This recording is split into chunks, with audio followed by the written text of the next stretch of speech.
Fala aí, pessoal, tudo bem com vocês? Graça e paz da parte de Deus, nosso Pai, e de nosso Senhor e Salvador Jesus Cristo. Estamos aqui de volta para mais uma aula aqui no nosso canal, mais uma aula e uma oportunidade que temos de aprendermos um pouco mais da palavra de Deus, desta carta que o apóstolo Paulo escreveu aos Efésios, para podermos entender aquilo que Deus quer para a nossa vida nos dias de hoje. Então, convido vocês para juntos embarcarmos nesta maravilhosa carta com princípios fundamentais e importantíssimos aqui para o nosso aprendizado. Então, na lição de número 1, nós trabalhamos um pouco uma questão mais introdutória da carta, algumas questões mais históricas, algo focado mais na questão contextual, que serve de pano de fundo aí para a gente poder adentrar no conteúdo da carta.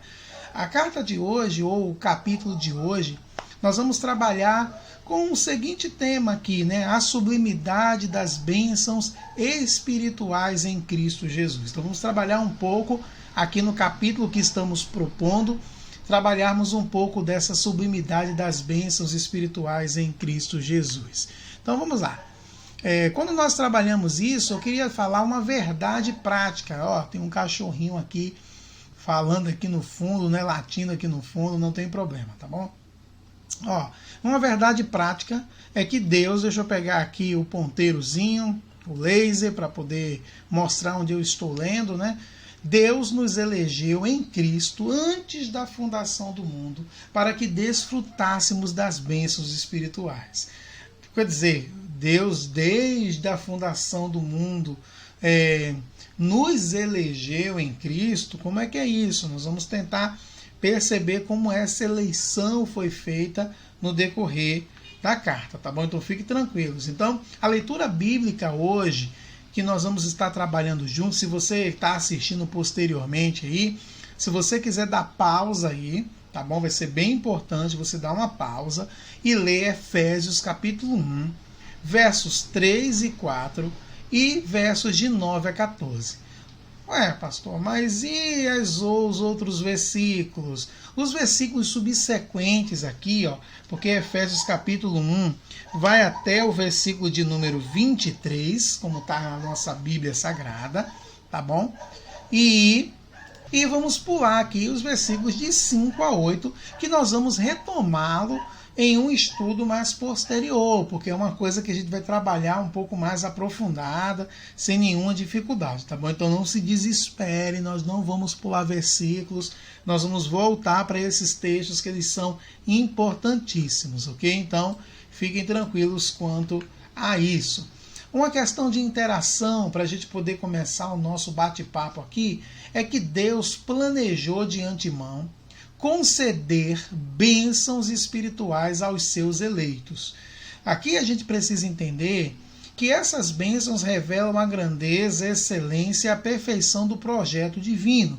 O plano de salvação arquitetado pelo nosso Criador é algo incomensurável. Gente, vale lembrar logo a guisa aqui de interação, de introdução, que Deus já planejou conceder bênçãos espirituais para a gente. O grande problema é que nós só damos muito valor hoje, muitas pessoas dão muito valor hoje a bênçãos que conseguem mensurar, trazer para o concreto. Por exemplo, há pessoas que dizem que são abençoadas por Deus porque conseguem comprar o seu imóvel, porque conseguem comprar o seu carro, porque conseguem comprar alguma coisa, porque conseguiu uma promoção no trabalho, enfim.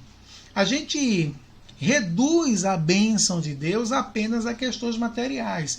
E são bênçãos de Deus, tá? As bênçãos materiais também são bênçãos dadas por Deus.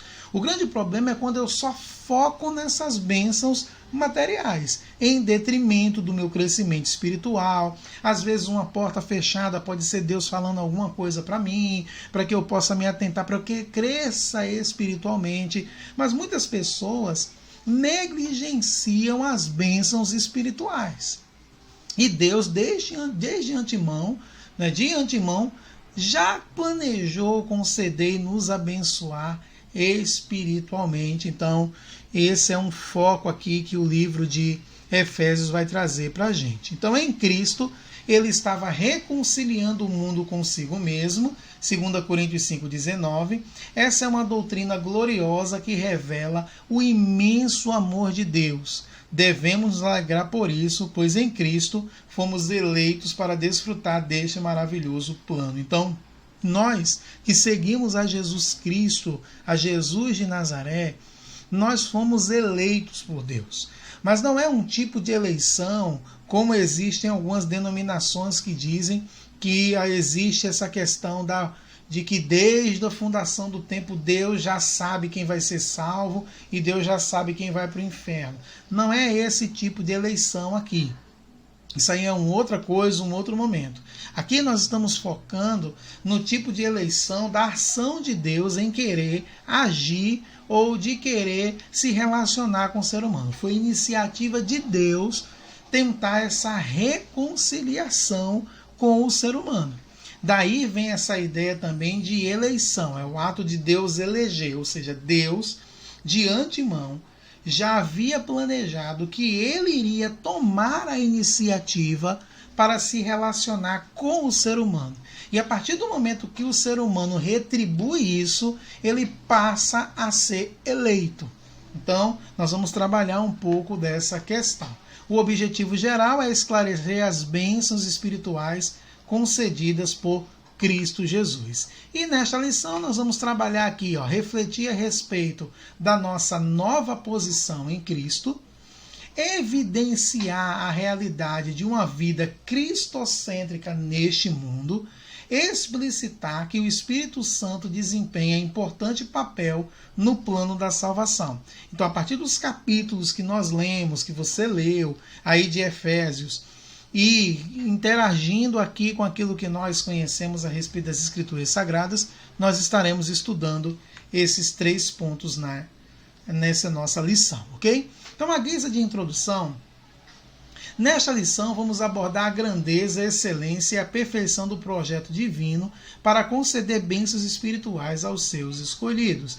Então, Deus, em sua infinita graça e perfeição, de alguma forma, de alguma maneira, nos garante que seremos abençoados espiritualmente. Mas isso é uma via de mão dupla. Deus ele está aberto para nos abençoar espiritualmente, mas nós precisamos também nos mover em direção a Deus. Porque Deus já fez isso. Deus já tomou a iniciativa de se relacionar conosco. Ok, isso é um fato, é óbvio, encontramos isso nas Escrituras. Mas ele vai se relacionar comigo a partir do momento que eu retribuo isso. Eu preciso também tomar uma iniciativa de alguma forma, de alguma maneira, buscar a esse Deus para termos o nosso alimento espiritual, para sermos abençoados espiritualmente. Ok? Não é só correr atrás de Deus por causa das bênçãos de Deus, mas é relacionar-se com Deus por aquilo que ele é, por aquilo que ele representa, por aquilo que ele significa para cada um de nós. Então, desde a eternidade, aprove a Deus executar um plano de restauração e reconciliação com a humanidade caída. E aqui eu queria frisar isso, gente. Por quê? Porque existe um discurso de que Jesus foi o plano B, de que Jesus foi aquele plano que, pela obra da criação não ter dado certo, Deus resolveu, de alguma forma, de alguma maneira, trazer Jesus para este mundo para poder refazer tudo aquilo que havia acontecido de errado. E Jesus nunca foi o plano B. Desde a eternidade, Deus já tinha tudo planejado. Ele já sabia que ao criar o homem ia cair. Ele já sabia que o homem seria expulso do Éden. Ele já sabia que precisava passar por um processo de revelação progressiva para o povo entender.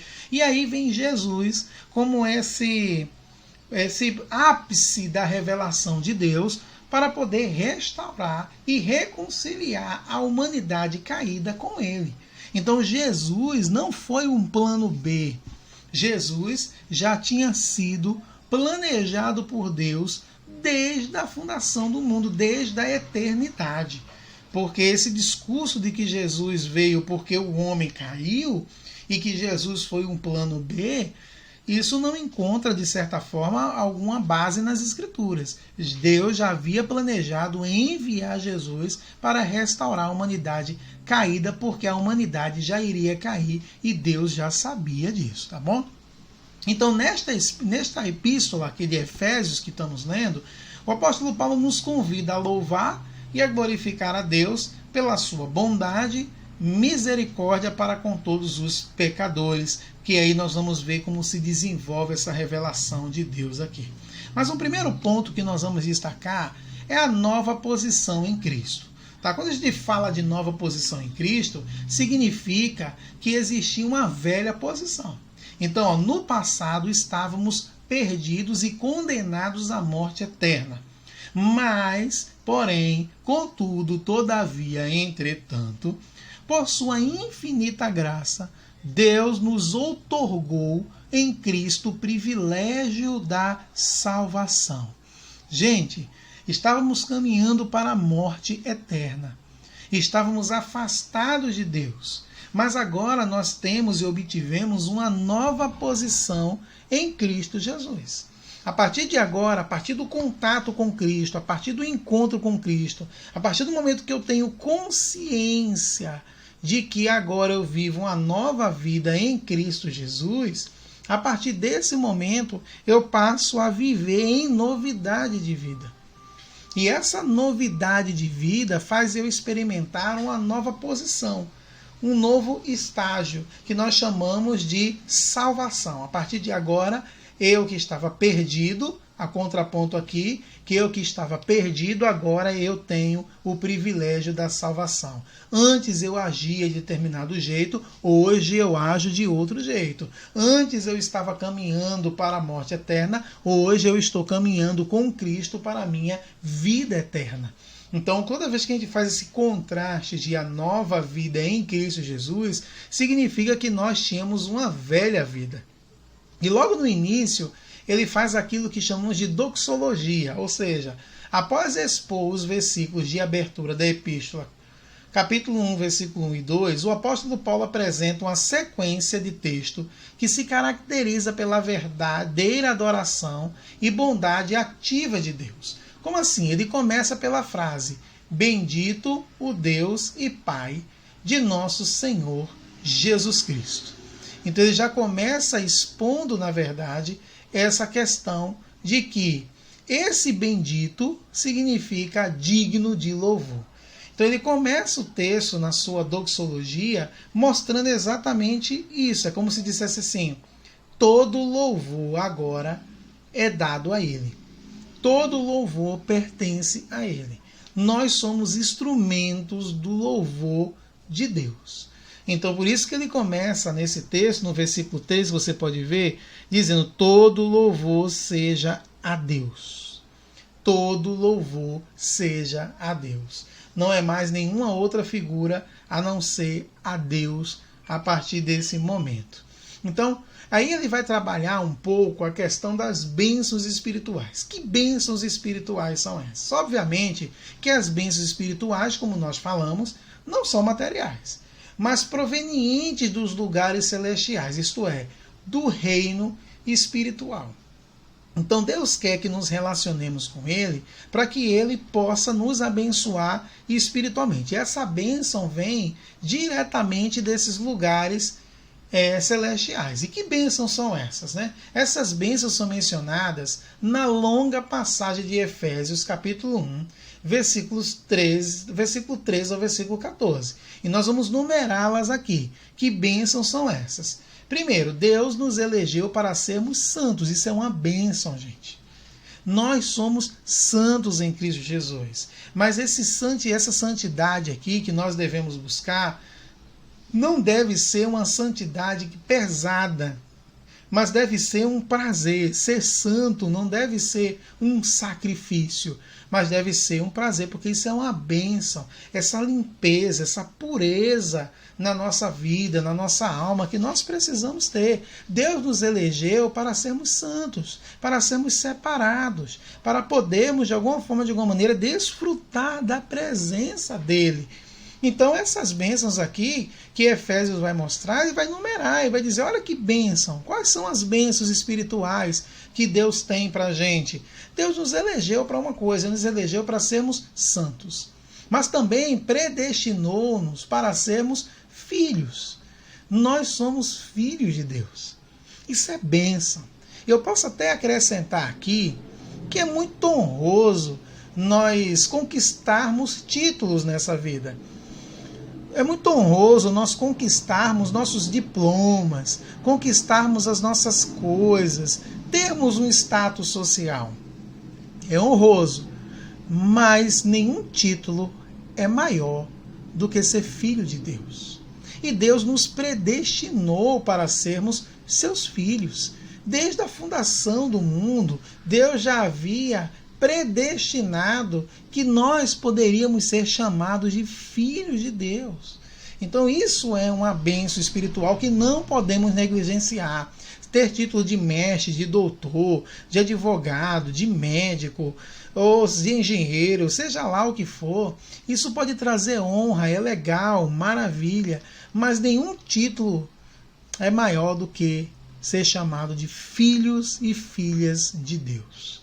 Então isso é uma bênção espiritual. Nos fez agradáveis para si, isso é uma bênção. Nós que estávamos caminhando para a condenação, o texto de Efésios capítulo 1, versículo 6, vai dizer que nos fez agradáveis, para que ele pudesse olhar para a nossa vida e ter prazer em nós. Por isso deriva exatamente dessa outra bênção espiritual, que é remiu-nos por meio do sangue de Cristo. Por isso que nós somos santos, somos filhos e somos agradáveis. Porque quando Deus olha para a gente, ele olha através do sangue de Jesus. E esse sangue de Jesus faz com que ele olhe para a nossa vida e nos vejam santos, filhos e agradáveis. Isso é honroso demais, ok? Aí, mas tem mais bênçãos espirituais. Quais são as bênçãos espirituais ainda? E acolheu-nos por sua vontade redentora. Deus nos acolheu. Mas ele nos acolheu por causa da sua vontade. Deus decidiu nos acolher. Ele decidiu que pudéssemos, de certa forma, ter contato com ele. Ele decidiu por sua vontade redentora. Ele sabia que o homem iria cair e ele precisava redimir esse homem. Então ele acabou nos acolhendo por essa vontade. Mas tem mais bênçãos. Ele vai dizer aqui, no capítulo 1, versículo 13, a parte A, revelou-nos a palavra da verdade. Gente, que bênção. E aqui a gente pode ampliar essa palavra da verdade, não só no discurso de verdade que foi pronunciado, mas aqui nós podemos pegar um gancho e dizer que ele nos revelou-nos a palavra da verdade. Ele nos revelou em sua palavra. Ele nos deu a palavra da verdade para que pudéssemos, de certa forma, ter um caminho, ter uma linha, ter uma direção, ter princípios. Então, andar com a verdade é andar com Cristo e andar com a sua palavra. Isso é uma bênção espiritual para a nossa vida. Selou-nos com o Espírito Santo da promessa. Olha que privilégio. Nós temos o Espírito Santo. Eu queria até ler esse versículo 13. Na versão da NVT, o versículo 13, ele vai dizer assim: agora vocês também, está aqui na Bíblia, ouviram a verdade, as boas novas da salvação. Eu ouvi. E quando creram em Cristo, ele colocou sobre vocês o selo do Espírito Santo que havia prometido. Então, nós somos selados com o Espírito Santo. A partir do momento que eu ouço o Evangelho, que eu creio no Evangelho, eu fui selado com o Espírito Santo que foi prometido. Isso é uma bênção. Eu tenho o Espírito Santo, você tem o Espírito Santo de Deus na sua vida, e isso é uma bênção. E ainda no versículo 14, garantiu a validade da promessa. Então isso também é uma bênção espiritual para a nossa vida. Ele nos recheia de promessas e garantiu a validade dessa promessa, que a promessa que foi dada por Deus, ela se cumpre. Olha quantas bênçãos nós podemos tirar de poucos versículos. Por isso que ele mostra essa ênfase de que Deus teve a iniciativa de se relacionar conosco para podermos desfrutar das bênçãos espirituais que Ele tem para nos dar. E agora nós temos uma nova condição. A expressão em Cristo significa que somos abençoados com toda a bênção espiritual a partir da pessoa de Cristo e obra realizada no Calvário. Então, nós só temos direitos a essas bênçãos espirituais, nós temos o direito a ter essas bênçãos por causa da pessoa de Cristo Jesus. Então, João 1,3 fala isso, Hebreus 5, versículo 9 e capítulo 9, versículo 12 também vai mostrar essas questões. E relaciona-se ainda com a nossa experiência de conversão a Ele, 2 Coríntios 5,17, essa nova vida é conferida somente para quem está em Cristo, isto é, o oposto da antiga vida em Adão escravizada pelo pecado, Romanos 5, de 11 a 15. Então, a partir do momento ele mostra esse contraste. Que contraste é esse? Que existe uma velha natureza e uma nova natureza. Mas a partir de agora eu tenho uma nova condição em Cristo. E eu preciso agir como tal. Para que eu possa desfrutar das bênçãos espirituais propostas pelo Evangelho, propostas por Jesus, citadas por Paulo aqui no capítulo 1. Desse modo, não andamos mais em trevas, mas como filhos da luz, Romanos capítulo 5, versículo número 8. Então a gente está fazendo um contraponto daquilo que Paulo fala aqui, a comunidade em Éfeso, a igreja em Éfeso, com aquilo que ele já mencionou e nessas outras cartas para essas outras igrejas. Então é bem importante que a gente possa perceber essa questão da nova condição. A partir de agora, não deve mais reinar a carne na minha vida, mas que eu possa ser guiado por essa nova condição. Eu tive um encontro com Jesus, esse encontro mudou a minha vida e eu passo a experimentar essa nova condição. Então, no passado, estávamos perdidos e condenados à morte eterna, mas por sua infinita graça, Deus nos outorgou em Cristo o privilégio da salvação, e isso é inegável, tá bom? O outro ponto que nós precisamos levar em consideração é uma vida cristocêntrica neste mundo. Sabemos que vivemos num mundo caído, perdido, num mundo que está sem rumo e sem direção. E ser justo numa sociedade injusta é um desafio muito grande, mas ter essa vida cristocêntrica neste mundo é o maior desafio que nós, como servos do Senhor, podemos encontrar. Uma vida cristocêntrica, ou seja, uma vida que gira em função de Cristo em um mundo que está completamente afastado de Cristo. Olha que desafio que nós precisamos ter. Ele vai dizer algumas coisas aqui. Ele vai falar da revelação do mistério, né? A frase descobrindo-nos o mistério da sua vontade sinaliza a revelação da verdade que estava oculta aos santos de Deus. Então, a partir do momento, você tem uma revelação desse mistério. Agora foi dado a nós o direito de saber esse mistério da vontade de Deus. Então, essa verdade diz respeito aos decretos eternos que Deus planejara por sua soberana vontade, com o propósito de salvar os pecadores. Agora a revelação foi mostrada. A revelação foi falada para nós. Nós temos acesso, o véu do templo se rasga e eu passo a ver agora a revelação desse mistério de Deus que já tinha sido prometido e foi ocultado a muita gente. Mas para nós que vivemos uma vida cristocêntrica, nós temos agora essa revelação da verdade. E aí ele vai falar também da plenitude dos tempos. Ou seja, Paulo revela que o plano divino é fazer convergir em Cristo todas as coisas. Então, quando você fala aqui, por exemplo, Efésios capítulo 1, versículo 10, ele vai dizer assim: e o plano é este, no devido tempo, ele reunirá sob a autoridade de Cristo tudo que existe nos céus e na terra. Então ele fala aqui um pouco dessa plenitude do tempo. O que é a plenitude do tempo? É o tempo certo. O tempo de Deus é milimetricamente calculado.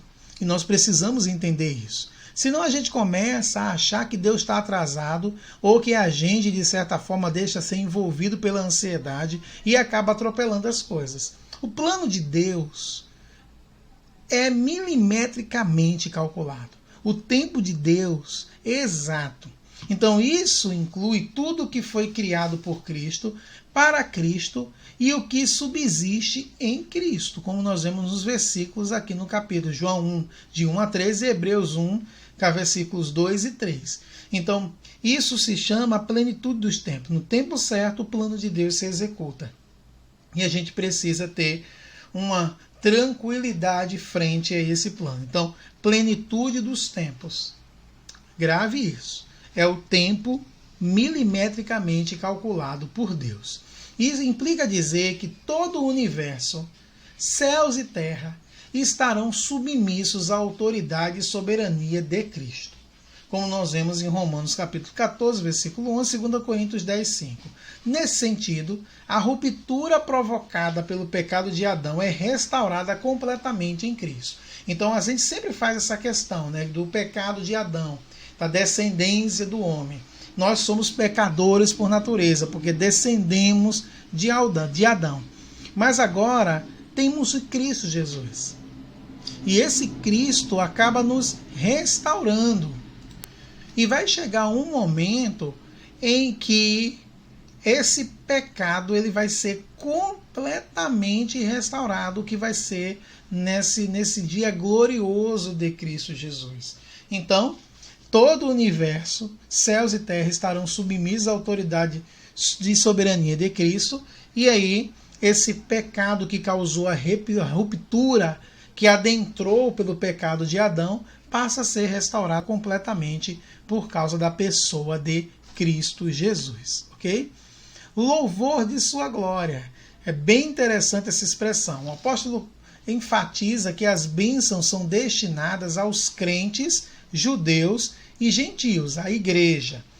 Gente, é preciso que a gente entenda que Paulo viveu numa comunidade e viveu numa época em que existia uma dificuldade e uma discussão muito grande entre judeus, crentes e judeus e crentes gentios, tá bom?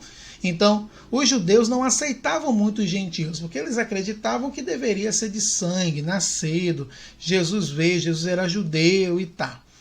Mas aí a gente começa a perceber a universalidade do evangelho, que o próprio Deus, já no Antigo Testamento, já falava sobre isso. Por exemplo, a Raabe, por exemplo, ela entra com o povo de Deus e ela passa a aderir a esse Deus. Então você vê a universalidade da obra de Deus. Caleb, por exemplo, que veio aí naquela leva, mas também se agregou ao povo de Deus. Então, nós vemos na Bíblia de Gênesis a Apocalipse que Deus tem um projeto de abranger o evangelho para todas as pessoas. Então, Paulo muda do pronome nós, ele e os judeus, para o também vós, os gentios, indicando que em Cristo os crentes de ambos os povos são herdeiros da promessa. Não existe uma bênção especial para quem é judeu e uma bênção diferente para quem é gentio. Paulo está dizendo é a universalidade do evangelho. O evangelho abrange todas as pessoas, independente de raça, cor, independente do sistema que você está vivendo debaixo, independente de qualquer coisa, o evangelho é para todos e abriu espaço para todas as pessoas sem distinção. Okay? Então ele está falando isso. E você tem aqui o Espírito Santo, penhor da nossa herança. Então ele vai trabalhar um pouco a respeito do Espírito Santo, da ação dele. Então o Espírito Santo desempenha importante papel no plano de salvação idealizado por Deus Pai. Claro que, quando nós vamos falar do Espírito Santo em si, nós perguntamos assim, quem é o Espírito Santo? O Espírito Santo é Deus agindo. Então esse Espírito Santo vai desempenhar agora um papel importante no plano de salvação. É esse Espírito Santo que vai ser agora o meio-chave, o veículo-chave para que a salvação possa ser levada e possa ser pregada e possa ser alcançada por outras pessoas.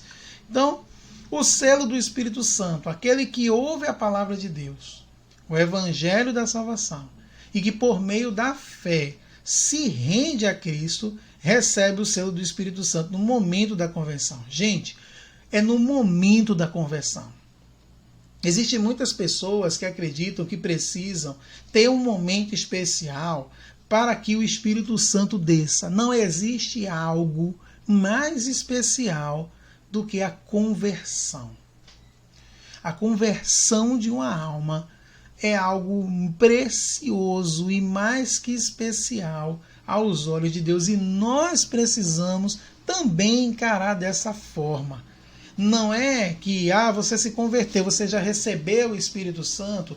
Isso foi na época do Atos dos Apóstolos, em que os discípulos não sabiam diferenciar essa ação de Deus. Mas hoje nós estamos vivendo num contexto em que muitas pessoas vão para cultos do Espírito Santo, a descida do Espírito Santo, invocar o Espírito Santo, buscar o Espírito Santo para receber o Espírito Santo.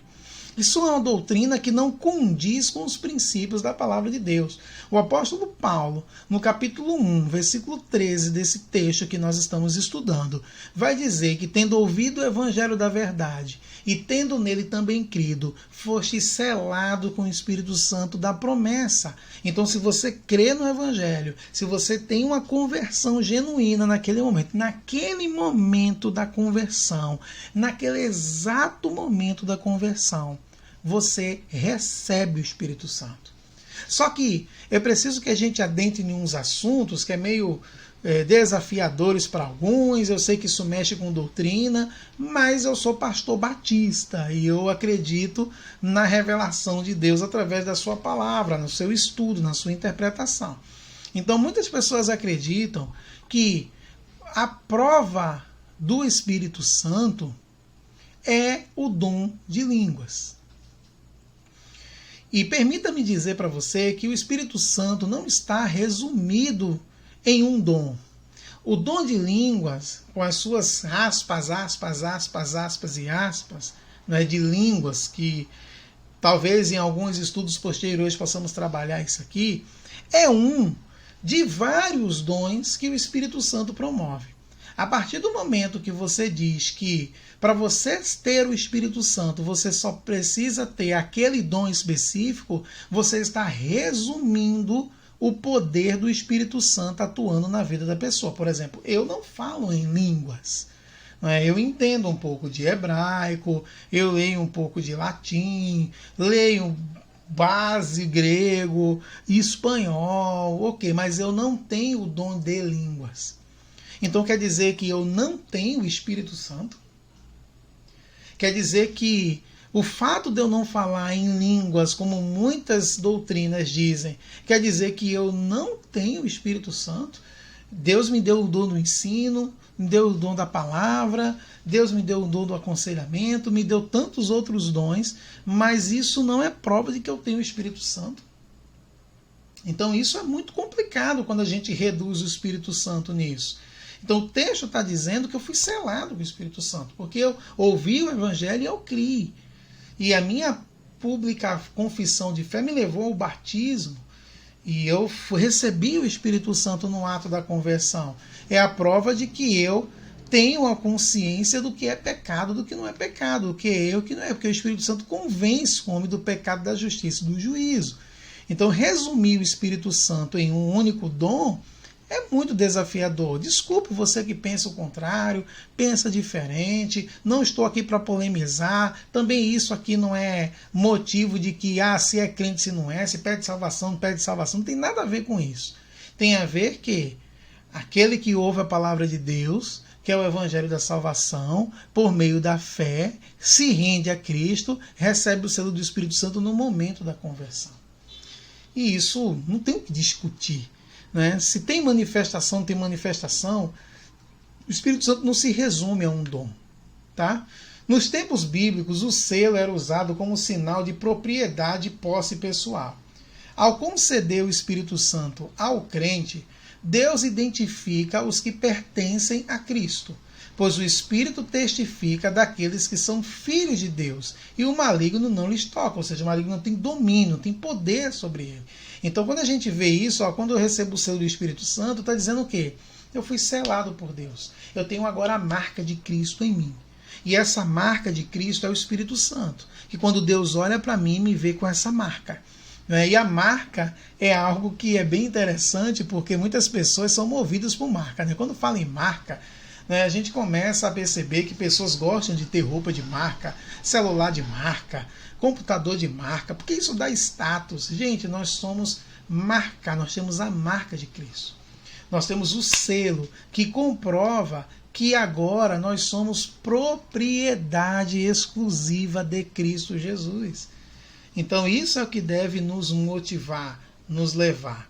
E o penhor da nossa herança.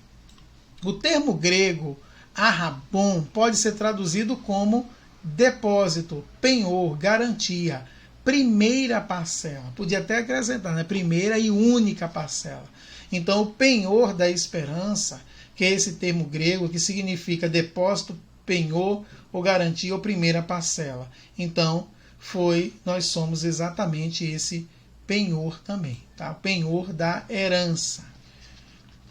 Deixa eu passar aqui. Ok. A palavra tem origem semítica e era usada nas transações comerciais para assegurar o preço ou garantir o pagamento de algo. Paulo ensina que o Espírito Santo é o depósito que garante a nossa herança em Cristo Jesus. Então o Espírito Santo nos garante essa exclusividade. E isso também é uma bênção e isso também é um privilégio que nós podemos ter. E aí, gente, a ideia não é fazer um estudo bem longo para não ficar cansativo, tá? Então eu queria concluir. Os versículos ficaram para trás, nós vamos revê-los em estudos posteriores, fiquem tranquilos. Mas eu queria encerrar dizendo que nessa porção da Epístola aos Efésios, o plano divino revelado resulta na reconciliação do ser humano com Deus por meio de Cristo e na restauração de todas as coisas visíveis e invisíveis. Ambos os propósitos devem redundar em louvor e glória ao Deus eterno, que é o propósito principal. Ok? Nesse plano de Deus, nesse propósito de Deus, nessas bênçãos de Deus, nessa restauração de Deus, naquilo que Deus faz, deve redundar nisso. Deve redundar em louvor e glória ao nosso Deus. Ok? E na plenitude dos tempos, todo o desígnio divino estará plenamente executado. Ok, gente? Que Deus abençoe sua vida. Bons estudos. Se possível, reveja aí a aula. Leia o livro de Efésios, continue lendo e vamos mergulhar nesta carta que é fantástica. Deus abençoe sua vida e muitíssimo obrigado por estar aqui conosco. Divulgue essa aula, se possível, divulgue o nosso canal, para que mais pessoas possam ser alcançadas aí pela palavra do Senhor. Obrigado, gente. Fiquem com Deus. Tchau, tchau.